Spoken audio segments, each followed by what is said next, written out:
Patten, giving a speech from Pathway with the project purpose of using invaluable local varieties.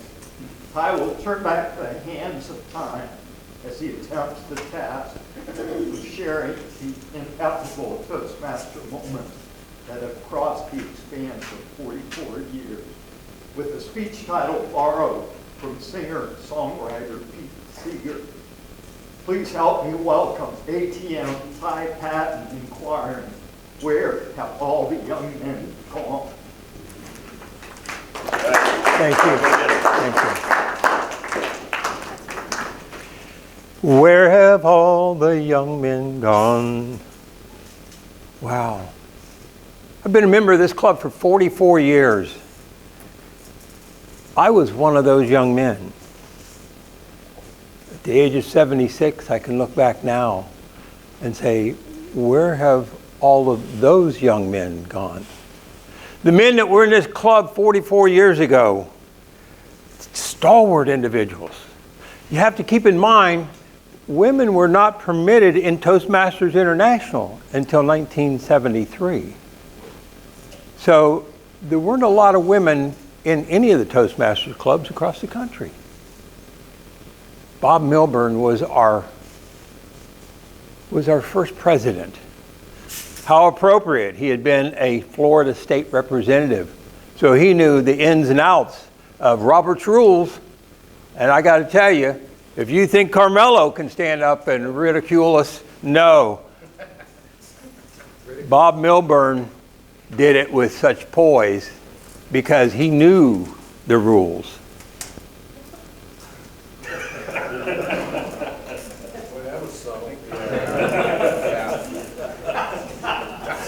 And then we had such greats in this club that set the standard that all of us carry on.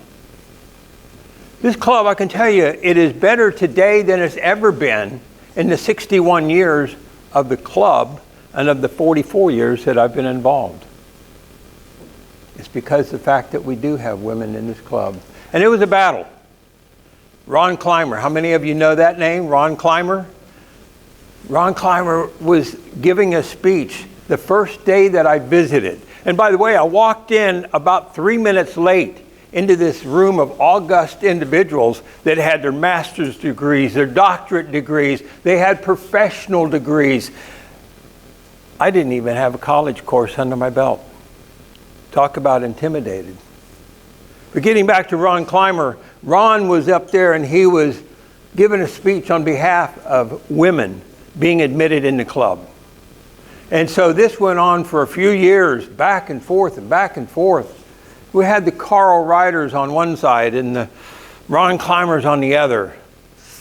And I have to tell you, it got kind of naughty, kind of nasty. Nothing to be proud of. But one thing about us Americans, one thing about those of us who do look forward, who we also look backward and we tweak. We say, you know what? It's not quite right. We've got to do something about this. And so as a club, we did.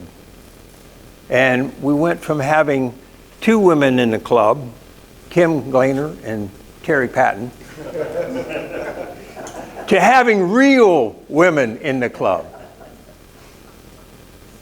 But it wasn't without a threat from Toastmasters International.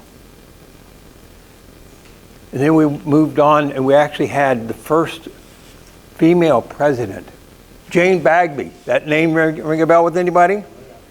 Jane Bagby was just an incredible individual.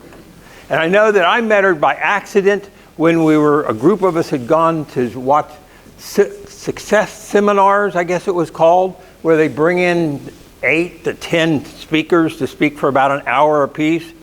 And she had joined the club, not physically, but literally she had just joined the group to go to that. And we got to talking about Toastmasters, and she wanted to know about her being able to join the Winter Park Club. And quite honestly, I could tell right away she was not, at that time, ready for the club.